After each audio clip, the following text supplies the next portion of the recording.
Hi, magandang araw po ulit sa inyong lahat, and for our second reading of the day, tingnan naman po natin kung ano po ang makikita natin sa second reading of the day. But wait, nangako po ako kahapon, nagagamit ako ng Black Lover Oracle at hindi ko po nagawa, so eto na po, gagamit po tayo ngayon ng Black Lover Oracle. Tingnan po natin kung ano po ang makikita ngayon natin dito sa ating second reading of the day. But I hope na napanood nyo na po yung ating first reading of the day. Ayan. Tingnan po natin ngayon kung ano naman ang makikita natin. Our first reading po kanina is live reading. So, on a Black Saturday. So, tingnan po natin ngayon kung ano naman po ang makikita natin po sa ating second reading of the day, no? Nagkaroon din po ako kanina ng wishing incenso. So, ayan, tingnan po natin ngayon kung ano po ang makikita natin ngayon for our second reading of the day.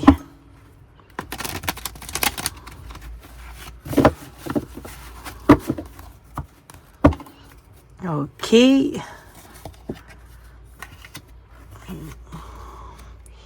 You are too nice, I don't deserve your kindness, no? May mga times po na nalulungkot din ito. May mga times din po na itong taong to ay nakukonsensya. May mga times po na itong taong to ay nahimasmasan. May mga times po na alam niya sa sarili niya na siya ang nagkasala. Though kahit na mataas po ang pride nito, alam niya po sa sarili niya na siya po ang may kasalanan sa inyo, no? Marami pong painful memories na naibigay itong taong to sa iyo, no? Sa dami po ng magagandang bagay na nagawa mo sa kanya, pero ang ipinalit niya daw po sa iyo ay painful memories, no? Ang sabi nga po dito, no, talagang napakasaklap daw po ng mga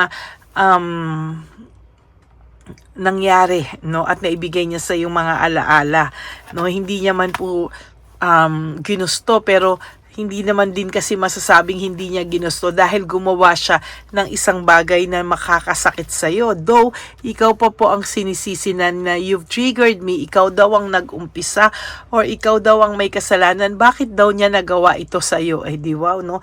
Ikaw pa ngayon ang may kasalanan. No? Parang itong taong to talagang parang hirap po siyang umamin na meron siyang kasalanan. Parang hirap po siyang umamin na sa kanya lahat ng galing ang lahat ng ito, no? Sabi niya nga, life without you is hopeless, dark, and depressing. I miss your light. Namimiss ka naman talaga ng taong ito. It's just that mataas po talaga ang pride nito, no?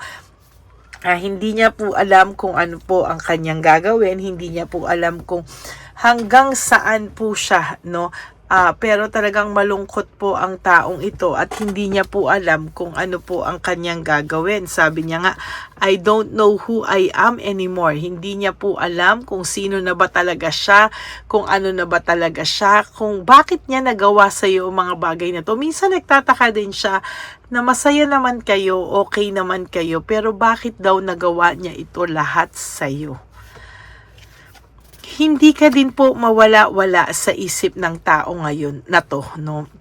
I can't stop thinking about you. Hindi rin po siya makawala sa alaala mo o sa hindi rin siya makawala na maisip ka po niya, no? Sa totoo lang po, ikaw ay naiisip niya at talagang naguguluhan po siya sa mga nangyayari ngayon sa kanya. Sabi niya nga, I can't come to you right now. Hindi lang daw po siya makapunta sa iyo, pero sa totoo lang po ay gustong-gusto niya rin pong lumapit sa iyo, gustong-gusto niya rin pong makipag-usap sa iyo, pero ayan po, no, hindi niya po kaya, no, na makalapit sa iyo. Maybe because of too much pride, hindi niya rin po masabi sa iyo what is the truth, no? Parang wala po siyang lakas ng loob sabihin sa iyo ano po yung mga totoo, no? Ano po yung mga katotohanan dito, no? Hindi niya po alam. And sabi niya, gusto niya man aminin sa'yo, pero sabi niya, I don't know where to start. Hindi niya rin po alam kung saan siya magsisimula lumapit sa'yo. Hindi niya po alam kung papaano o saan. I can promise you anything. Sabi niya, hindi siya makapag-promise sa'yo na kahit na ano. So, hindi rin siya makalapit sa'yo kasi parang useless. Wala naman din siyang maipapangako sa'yo. Kahit isip siya ng isip sa'yo, kung wala naman din siyang maipapangako sa'yo, hindi niya rin alam saan siya magsisimula. So, ito yung mga reason bakit hindi siya makalapit sa'yo. Ito yung mga bagay na o rason niya bakit hindi siya makalapit sa'yo kasi wala pa siyang maipangako pero takot din siyang tuluyang kang umayaw sa kanya, tuluyang kang tumalikod din sa kanya. Parang ang pakiramdam niya, siya lang ang pwedeng tumalikod sa'yo, pero ikaw hindi ka pwedeng tumalikod sa kanya, which is really, really, really unfair, 'di ba? Ayan ang pakiramdam niya, hindi rin po siya makamake ng desisyon, ano? Parang sa kanya, hindi niya magawa ng desisyon ang lahat ng bagay, no? Nahihirapan po siya. And to tell you honestly, hindi niya rin po alam bakit daw ganyan ang pakiramdam niya, bakit siya nahihirapan. And sa totoo lang, namimiss ka din po niya talaga, no? Parang, walang araw naman na hindi kanya inisip, pero I can talk to you right now. Parang hindi siya makalapit sa'yo, hindi kanya makausap because of too much pride and ego na wala rin siyang maipangako sa'yo. Hindi rin niya alam ano bang ipapangako niya sa'yo, anong sasabihin niya sa'yo. Alam naman niya sa sarili niya na hindi basta-basta yung pinagdaanan nyo, no? Kaya siya talagang dinadaan niya lang sa pag-iisip niya, no? Pero kung puso ang dadali nito, kung puso pa rin ang paiirali nito, matatalo siya, no? Kaya takot po talaga ito sa rejection, ano? I'm scared of rejection. Ito yung mga pakiramdam niya, bakit hindi siya makalapit sa'yo. Ito yung mga pakiramdam niya, bakit hindi niya makuhang humingi ng tawad sa'yo. Kasi takot siyang ma-reject dahil alam niya po na, alam niya po kung gaano ka nasaktan, alam niya po kung gaano yung impact sa'yo ng ginawa niya, alam niya po lahat yan kaya natatakot siya. At alam niya po ang mga bagay na yan ay hindi po madaling makalimutan at mapatawad. Ano? Emotions overwhelm me. Sabi niya, talagang araw-araw sa ginawa ng Diyos, ito po ay aligaga, ito po ay balisa, ito po ay hindi nakakatulog. No? So kung may mga araw na hindi mo naiintindihan bakit hindi ka nakakatulog o gising ka kaagad, it is because hindi ka po niya nakakalimutan, palagi ka po niyang iniisip, no? And sabi niya nga, kung mababalik niya lang daw lahat, i-handle niya kayo ng iba, no? Mas iingatan kanya, mas baka hindi niya na ulitin yung mga ginawa niya. Pero dahil sa nagawa na niya ang mga ito, takot siyang lumapit sa'yo, sa totoo lang. Pinalabas niya kasi na ikaw pa yung nanakit sa kanya, they have hurt me, no? Ikaw pa raw yung nanakit sa kanya, no? Ikaw pa daw yung may kasalanan, ikaw pa yung nag-trigger sa kanya, no? And sabi niya, baka hindi ka na rin niya kayang mapasaya dahil sa lahat ng ginawa niya sa'yo, baka hindi mo na rin daw kayang sumaya na siya yung kasama mo. Marami itong pag-a-assume, no? Nakakapagod. Ang dami niyang pag-a-assume, hindi na lang lumapit, no? At kung humingi ng tawad ngayon, kung i-reject mo siya, kasalanan niya yun. Pero at least, kahit papano, luluwag yung pakiramdam niya, knowing na nakahingi siya ng tawad sa'yo. Ang masakla po kasi, hindi po kaya ng ego niya at pride niya na nare-reject siya. No, ngayon ang pakiramdam niya sa iyo medyo matigas ka na rin eh. No, medyo matigas ka na rin eh. And sabi niya, these feelings are eating me alive. Talagang sabi sa inyo, araw-araw hindi niya rin po kinakaya na ganyan po ang pakiramdam niya, no? Naguguluhan siya, magulo ang pakiramdam niya. And nilet go ka niya kasi gusto niyang hanapin din yung sarili niya na ano ba talagang gusto niya sa life, no? Bakit hindi siya laging kontento? Bakit lagi siyang may hinahanap? Bakit hindi niya alam kung ano ang gusto niyang gawin sa buhay niya, no? And sad to say, hinohold lang po nito yung totoong pakiramdam niya sa'yo o yung totoong feelings niya sa'yo because nahihirapan po siya dahil sa kanyang, sa taas ng talaga ng pride and ego nito, nahihirapan po siyang aminin kung ano man po ang kanyang gusto. no? I feel lonely. Siya, may kasalanan niya. Bakit siya nalulungkot? Siya rin naman po ang nagpapalungkot sa sarili niya eh. Wala namang ibang sisisihin kung hindi siya. Siya rin po ang nagpapalungkot sa sarili niya and ang dami-dami niya pong drama. Instead of asking for forgiveness, instead of saying sorry for hurting you, sorry sa lahat, pero anong ginagawa niya? Talagang ayan, ganyan at ganyan pa rin, no? And ang buhay nito ay nasa mess right now. Sobrang gulo. Sobrang gulo ng buhay niya at hindi ka pa rin naman niya ma-let go, no? Totally, lagi ka niya naiisip kaya hindi ka nakakatulog, hindi ka po maayos, no, sa gabi, hindi ka makatulog, aligaga ka most of the time, parang pakiramdam mo ang lungkot. Ngayon ngang Holy Week, feeling mo ang lungkot, pero it is because of his or her energy niya na po ito, and this is not about your energy anymore. This is about the person's energy and not your energy. No? Maniwala po kayo kasi I am an energy master. Ramdam ko po sa tarot cards, sa energy niya, no? Ramdam na ramdam ko po yung aura niya sa totoo lang. And yun po yung hindi niya makuha sa kanyang sa sarili niya, no? Sabi niya, ayan, no, I cry at night. Talagang sa gabi siya hindi literal na umiyak, pwedeng lungkot na lungkot, or dun sa gabi niya naiisip yung feeling alone, feeling lonely, feeling so miserable, feeling yung buhay niya ay talagang walang direksyon, masakit, masaklap. And kasalanan niya po yan eh. Anong pakiramdam niya?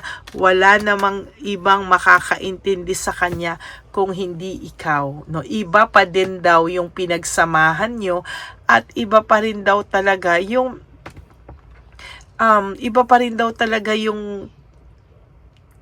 relasyon nyo, yung lalim, yung koneksyon. Pero sinayang niya eh, no? Sinayang niya po talaga. And sa nakikita ko ay mahihirapan po itong taong to sa mga susunod na panahon kapag hindi niya po talaga inamin yan sa sarili niya. Well, sa nakikita ko po, gusto niya rin pong mag-reach out sa iyo. Gusto niya pong mag-reach out, pero parang hindi ka kasi niya matingnan man lang, hindi ka niya kaya kausapin. And sabi niya, I can't even look at you right now. Ayan, no? Hindi nga niya ikaw makausap. I can't even look at you right now. I'm too afraid to talk to you. Yan, takot na takot po siya, no? And sabi niya nga po, I just wish things were different, no? Nag-iisip din naman ito, no, na sana daw hindi ganito, no, yung mga nangyari sa inyo. Hindi gusto niya mag-reach out pero hindi kanya kayang tingnan man lang. Takot na takot siyang kausapin ka.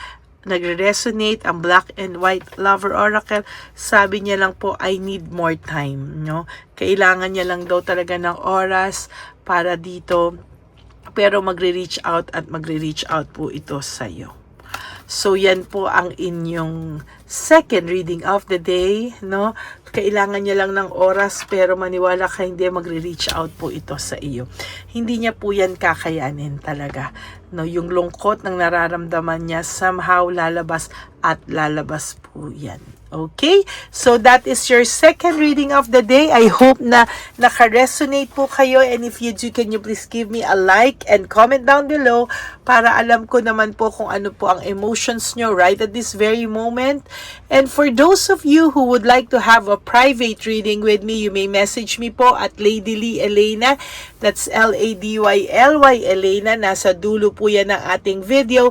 Diyan nyo lang po ako makokontak. That is my only official and legit FB and Messenger account. Okay?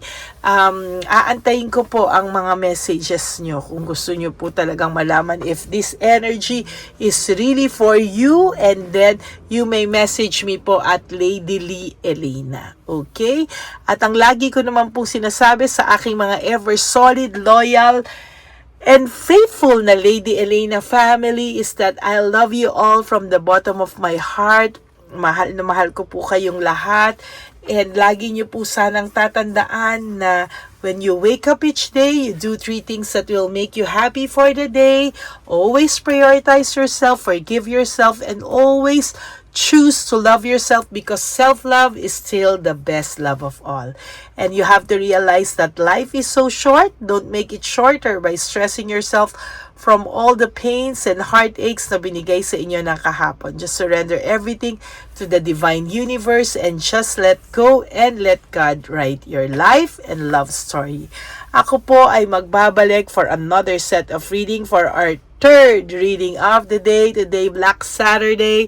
So, tingnan ko po kung ano po ang makikita natin mamaya using my Pink Lover Oracle na pinangako ko po kahapon pero ngayon ko lang po matutupad. God bless you all and I love you all from the bottom of my heart. Bye!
Pagaya ni Papa Jesus. Ano sa'yo? Ito pa no. Go ahead. Pera. Wala na, that's it? Ito po pera. Ito pa pera, oh. Bigaya ni Papa Jesus. Kain mo yan, ha? Jesus yan. Wala ka ng pera dyan, ha? Okay lang kami, okay lang kami. Para sa iyo yan, para sa iyo. Naman yan ang isip niya. Pagkain mo yan, ha? Saan ka pa? Bye-bye. Yung pagkain mo kunin. Ano po ito? Bakit? Lagay mo lang po dito. Mali po. Taga po, may bibigay lang po kami sa'yo. Bigay po ni Papa Jesus. Yan, para po sa'yo yan. Ingat po.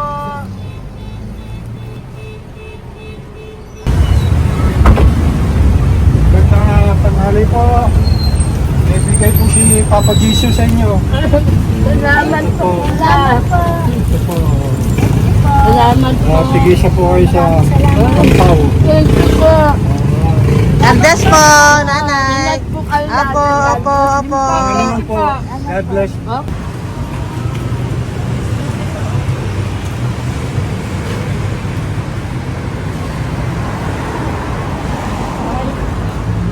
Bigay po ni Papa Jesus sa inyo.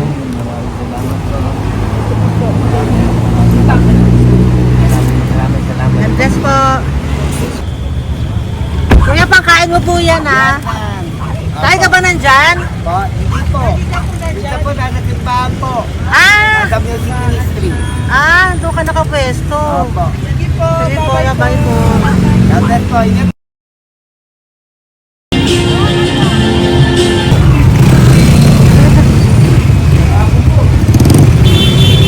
Pabigay po ni Papa Jesus.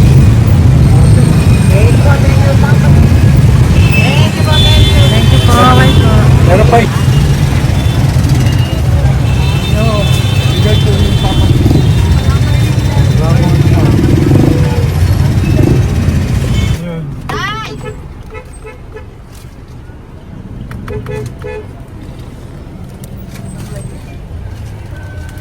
Yun. Tay, para sa iyo po, bigay po ni Papa Jesus. Papa Jesus, amen. Tay, bye-bye. God bless po, God bless. Para sa iyo po, bigay po ni Papa Jesus. Ayan po, bigay po yan sa ni Papa Jesus. Thank you po. Amen.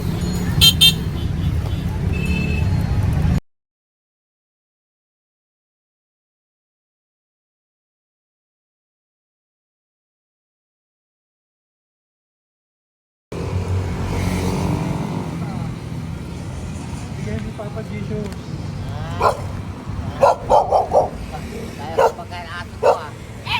Madami mong aso, kuya. Alaga mo lahat yan? O, sais. Hindi na size yan. Nasaan yung iba? Kalagala. Ay, talaga? Salamat po. Kalagala ko. Paano pagkain yan, kuya? Saan mo kinukuha? Sa tambay ko. Lahat. Ang dami. Ang dami niya pong aso. Oy, ang daming aso ni kuya. Sais. May nagbibigay sa inyo pagkain. Nangangala ko. Okay po. Kaya mo kuya, pag nadaan ako, bibigyan kita ng dog food dito, ha? Oo. Dito ka lang ba lagi? Oo, dito ako lang tutulog. Okay po, sige. Okay po. Marami din akong aso sa bahay, eh. Salamat po. Okay po. Isa. Kuya, pangkain mo yan, kuya.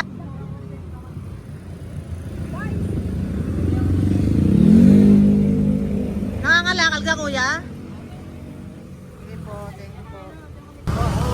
Maraming salamat, ma'am. May pagkain ka, nanay. Sa hirap ng buhay ngayon. Ba't nandito ka, nay? Tagasan ka ba? Yung arthritis ang sakit ko eh. Tagasan ka ba, nay? Sa plado eh. Sa Pladway. Oo. Okay po.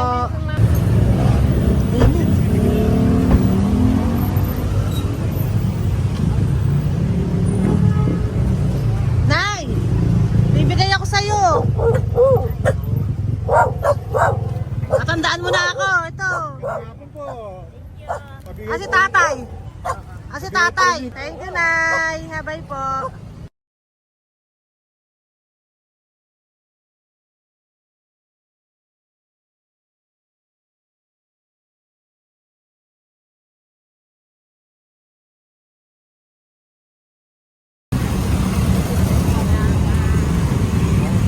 God bless, Nay. Thank you po.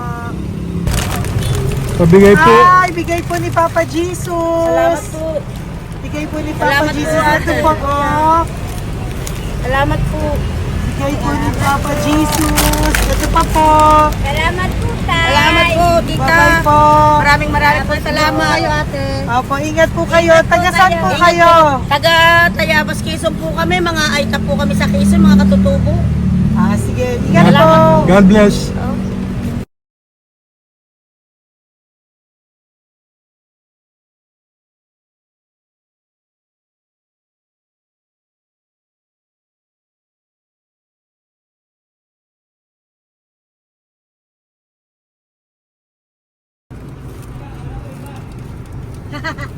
Tay, Tinatawag niya bigay po ni Papa Jesus. Thank you po. Ayan po. Sobrang Ang sipag mo naman, tay. sipag niyo naman po. Kanina po kasi, taglagas ngayon, taglagas. O, pang merienda niyo po yan, Sige po, ha? salamat po sa inyo. Tapos yung road bags po, Kala ko uwi niyo sino po. binubusinahan niya eh. Ah, sige po, Thank you na bye-bye po. Thank you po, salamat po. Bye-bye.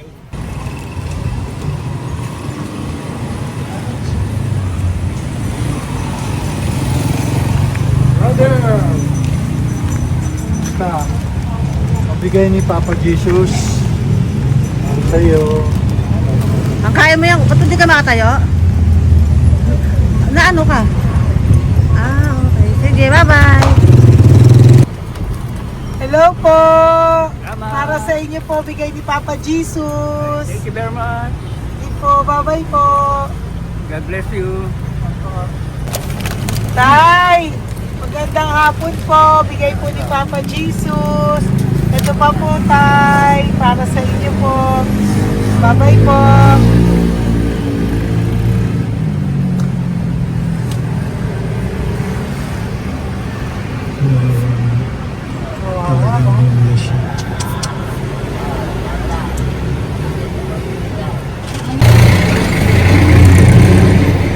Ate! Ano lang, baka maano siya.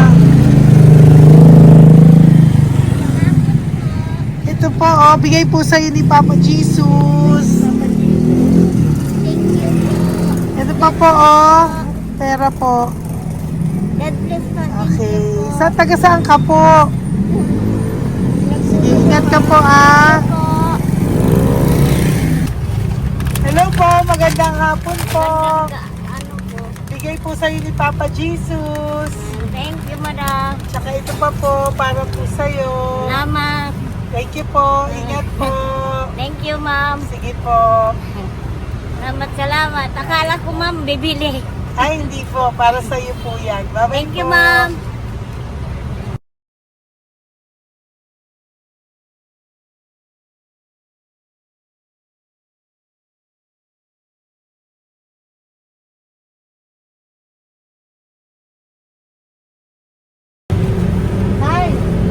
Hirap na hirap.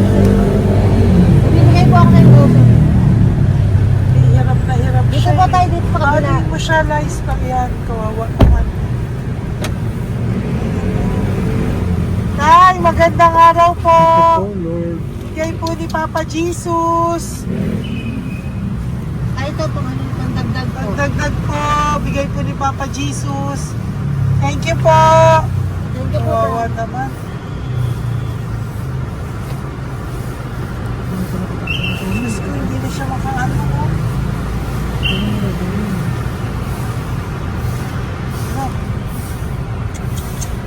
Dapat may tataligid lahat.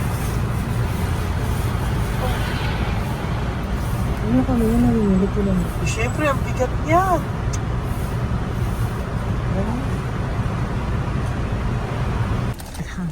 Kaya, bigay sa'yo ni Papa Jesus. Thank you po, ma'am. Ay, yung palinis po, ma'am. Hindi na po, okay na Thank you po. po. Ito po. Thank you ma'am. po. Thank you, sir.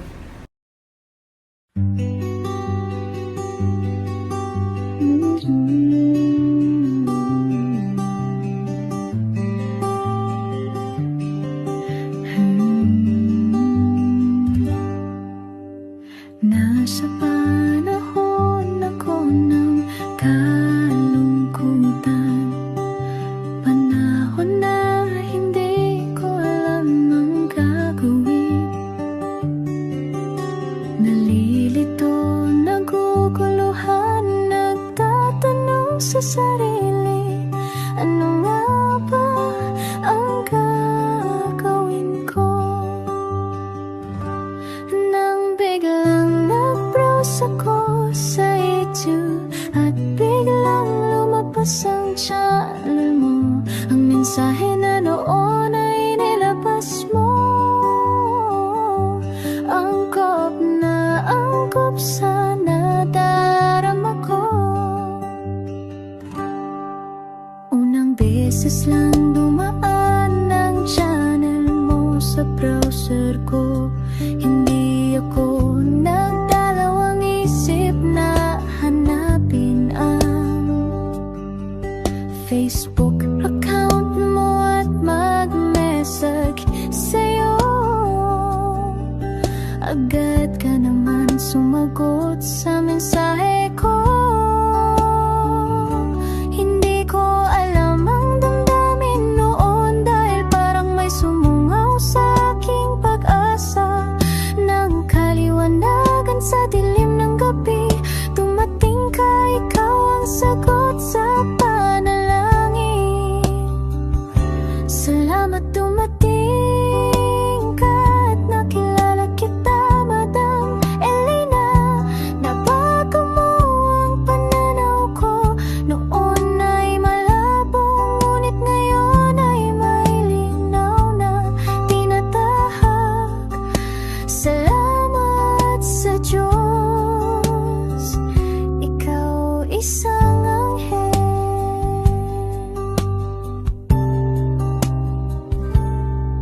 na inihulog sa lupa upang kami ay tulungan na magkaroon ng linaw sa buhay. Pinadaan sa'yo ang mensahe na nais iparating ng ating lumikha. Salamat sa buhay.